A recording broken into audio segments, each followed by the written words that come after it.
buenas noches, queridos espectadores, ¿cómo están? Bienvenidos y bienvenidas a todos a este nuevo episodio entre artículos y derecho, ¿ya? Donde hablaremos de derecho, igualdad y justicia. Hoy nos acompañan 4 invitados de gran trayectoria.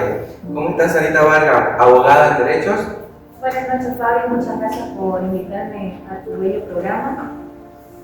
Querida Diana Ríos, socióloga y asesora en políticas públicas, buenas noches. Muy buenas noches, Fabio. Agradecida por invitarme y bueno, pues Estimado Ángel Marín, jurista y docente en Derecho Constitucional, muy buenas noches. Muy buenas noches, Fabricio, gracias por la invitación. ¿Cómo estás, Aaron Medina, investigador de Derecho Internacional? Buenas noches, Fabricio, muchas gracias. Es un placer estar acá en tu programa. Un panel diverso y comprometido que nos va a ayudar a reflexionar sobre la protección de derechos humanos de las personas LGTBI+, y su marco jurídico en Bolivia y la región. Vamos a comenzar. Bueno, chicos, y ahora vamos a venir a profundizar un poco más del tema, en esponjar y en absorber este tema, que es bastante interesante, la verdad, ¿ya? Y les vengo con la primera incógnita. Les voy a explicar un poco sobre cuál es la verdadera relevancia de nuestra opinión consultiva, ¿ya? En nuestro marco de derecho internacional y nacional existen varios pronunciamientos que marcan un antes y un después en la protección de las personas LGTBI+. ¿Ya? Un claro ejemplo viene a ser nuestra opinión consultiva 2417 de la Corte Interamericana de Derechos Humanos, que viene a desarrollar estándares claros sobre la identidad de género, la igualdad y la no discriminación de aquellas personas, ¿no? Y en Bolivia también ya nos hemos estado a ese nivel de la Corte Interamericana, que tenemos en nuestra propia Constitución la Ley 807 de Identidad de Género, ¿ya? Que reconoce el derecho a la identidad y a la igualdad ante la ley, teniendo en cuenta estos marcos jurídicos que se dialogan entre sí. ¿Qué piensan? A ver, necesito un pensamiento más fijo en cuestión de eso. Pero, Fabricio, en la ley 807 sí cubre parcialmente una pequeña parte de lo que son las normas que implican, pero damos a pensar de la facilidad que se puede tener a esta ley, de cómo a las personas LGBT les cuenta o no se les facilita lo que es hacer un registro de matrimonio, de lo que es salir de closet, o cómo la sociedad los apoya. Damos a pensar que esta ley de verdad sí los apoya, les da esa base, ese fundamento, ese apoyo a estas personas. Sí, ha sido bastante interesante, sí, porque antes esto no era un tema tabú de poder hablar, digamos, era muy difícil, sinceramente. Pero analizando más a lo nacional, quisiera que me empape más de este tema en la Constitución Política del Estado, ¿ya? Que viene a ser en nuestra Constitución, se vienen a resguardar los derechos proclamados en la opinión consultiva de la Corte Interamericana. Claro que sí, Fabricio. En el artículo 21 de la Constitución Política del Estado podemos ver que nosotros como bolivianos y bolivianas tenemos los derechos que es la autoidentificación cultural, como podemos ver, a la privacidad, a la intimidad, a la honra, al honor, a la propia imagen y a la dignidad. Como podemos ver también cada persona que somos dignos y podemos escoger qué es lo que queremos nosotros ser, digamos, ¿no? Eso ya está a base de respaldado por la ley. No podemos discriminar, mucho menos ver, ¿no? O apuntar con el dedo, mira, esa persona es un TV y bueno, ahí discriminarla, digamos, ¿no? Entonces está resguardada bajo la ley de la Constitución Política del Estado. Y en la base 3 podemos ver que en la libertad de pensamiento tiene lo que es la espiritualidad y la religión, el culto, expresando en forma individual o colectiva, tanto público como privado, a los fines legítimos, como se dice. Claro, entonces, Sarita, podemos ver que la Constitución Política del Estado sí respalda la igualdad, claro. Claro que sí. Y la no discriminación también en la línea con la Corte Interamericana de Derechos Humanos. Sí, Fabricio, al respecto quería decirte, para darle una mayor importancia y más seguridad a ese problema, la Corte Internacional de Derechos Humanos propuso una opinión consultiva con estas preguntas, ¿no? La primera era el derecho al reconocimiento de la identidad de género, la segunda, la posibilidad de cambiar el nombre conforme a la identidad de género, y la tercera, pues, también mucho más importante, era la protección de los derechos patrimoniales de parejas del mismo sexo. Entonces, como resultado, se crearon tres artículos. Uno es el artículo 1.1, lo que indica la obligación de respetar los derechos sin discriminación. El otro artículo es el artículo 24, donde se da la igualdad ante la ley. Y el tercero es el artículo 11.2 y 18 de la Convención, que es la protección, la honra y la dignidad y derecho al honor. Muy interesante, don Ángel, pero a partir de lo internacional y lo interno que tenemos, querida Diana Rivas, el derecho no solo se construye, ¿cierto?, desde lo nacional, sino que también dialoga con lo internacional, en ese cruce con la Constitución Política del Estado de nuestra Convención Americana. Ahora te pregunto, querida Diana, ¿cuál es la justificación jurídica interna y internacional para proteger la identidad de estas personas? Bueno, pues Fabricio, sabes que estamos hablando de un tema que es un poco controversial aún para ciertas personas que, bueno, como sabemos, pues no todos aceptamos ciertas cosas, entonces siempre va a haber disgustos, pero y lamentablemente sabes que esto es algo que pasa en la vida diaria. Claro, es que la sociedad actualmente no está ciertamente adaptada a estos cambios. No es tan normal ver a una persona que se identifica con otro género o tiene otro tipo de pensamiento. La sociedad actual que tenemos es muy discriminatoria.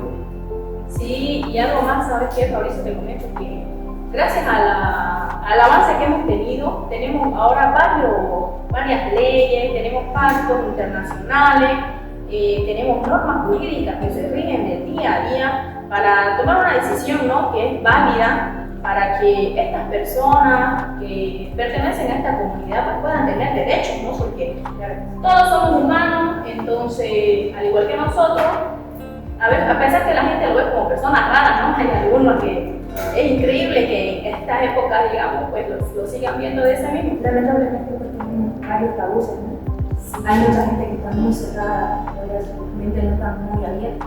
Entonces, así entendemos que Bolivia está obligada tanto a su constitución y por la convención a proteger la identidad de género y a estas personas, ¿no? Exacto, pero que también a partir de que como no se dice que se ve como personas raras, yo diría la importancia es de protegerlos contra todo tipo de cosas. Bueno, chicos, y de tanta charla y profundizar sobre este tema tan interesante, me ha dado celo, ¿no? ¿Qué decís, Sarita? Claro que sí, por eso compartamos esta riquísima Coca-Cola.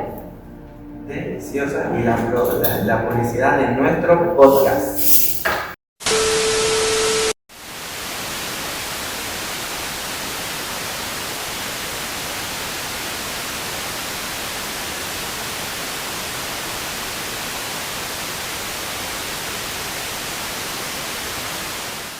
Seguimos, y claro, vale la pena recordar que este pronunciamiento no surgió así de la nada, sino hubo un Estado que pidió claridad a la Corte Internacional sobre estos derechos. ¿Qué piensa usted, don Ángel, sobre este macaneo que hubo en la Corte con nuestra Constitución?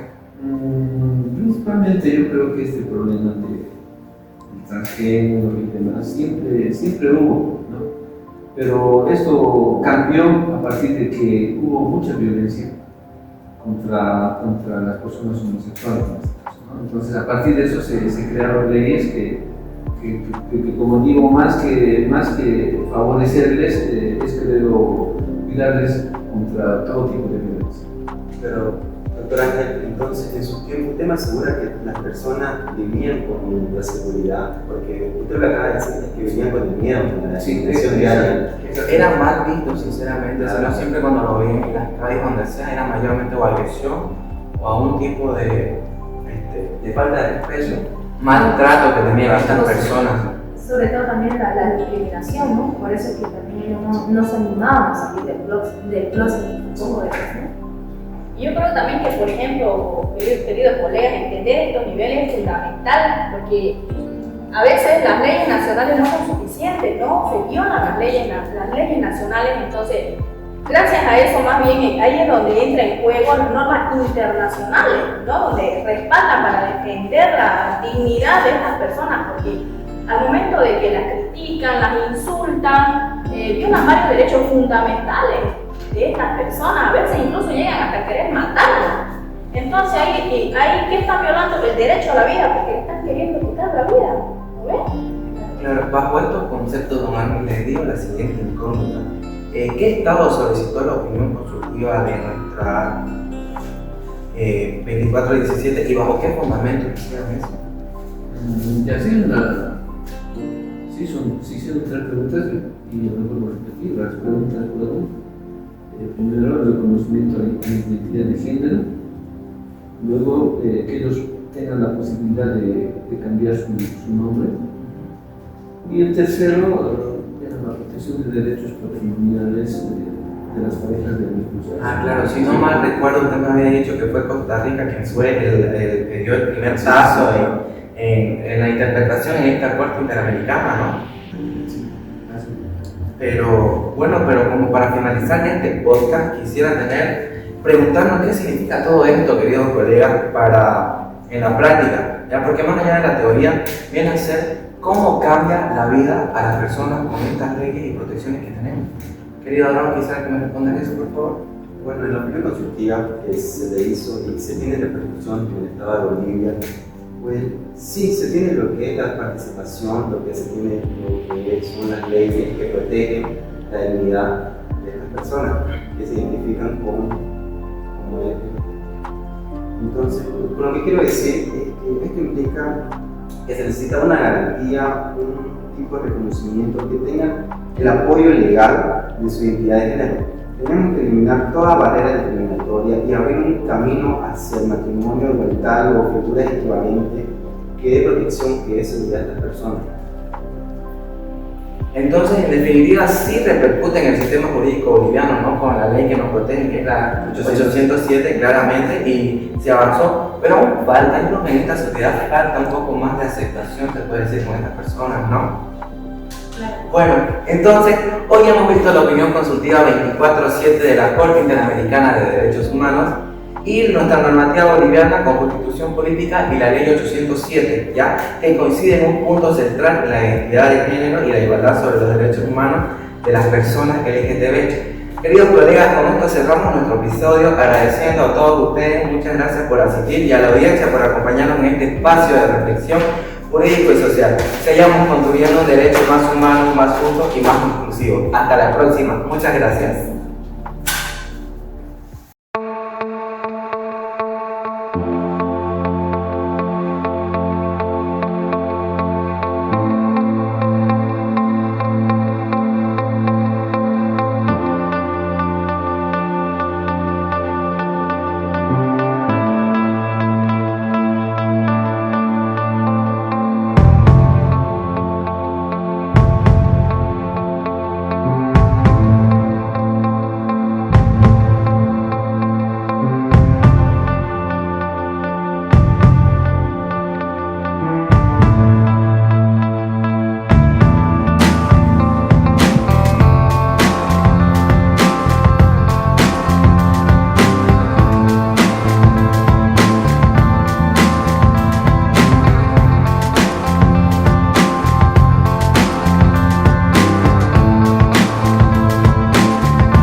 No al bullying. Luchar por los derechos de nuestra comunidad. Estamos muy retrasados. Necesitamos que se haga justicia, que seamos libres de salir a la calle con nuestra pareja. Bueno, la defensa de los derechos humanos, la igualdad, la equidad, el respeto que nos merecemos, porque somos seres humanos, somos iguales que todos.